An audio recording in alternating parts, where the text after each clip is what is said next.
almost necessitates, working really late. Because to start with, the academic workload is pretty heavy. And then you have a lot of extracurricular activities, and then you have group study assignments. So inevitably, people end up studying late into the night, and many people also prefer it because the night is a quiet time and they find that they're able to focus. So the opportunity cost of sleeping too much is very, very high, and many people just can't afford to do it because they'll be missing out on assignments and things like that. So in such a work environment, how would one really manage and look out for their quality of health and quality of sleep? Because you also function a slightly different sleep schedule as opposed to the rest of us, but manage to stay healthy. You said it necessitates nightlife. Well, you said two things. One thing is, it's quiet. Believe me, early mornings are much quieter than nights. Wake up at 3:30 and see everything is dead quiet. 12 o'clock, it's still not quiet. Not in Chandigarh, I'm sure. I hear a lot about Chandigarh's lifestyle these days.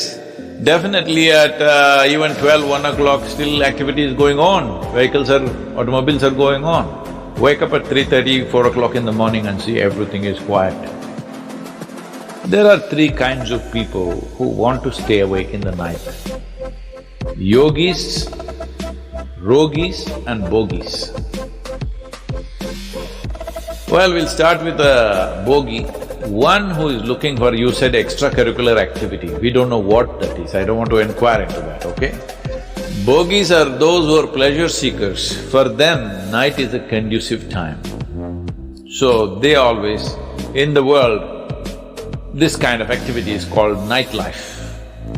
Nightlife does not mean studying in the ISB, all right?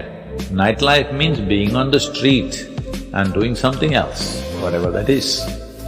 And a rogi, somebody is sick, he cannot sleep. Inevitably, he stays up in the night because he cannot sleep. If he lies down, he will cough, he will do this, he will do that, so he will sit up. A yogi also sits up for a different reason altogether.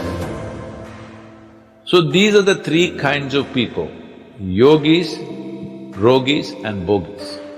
Which one are you? You must first determine. You're sure not a rogi?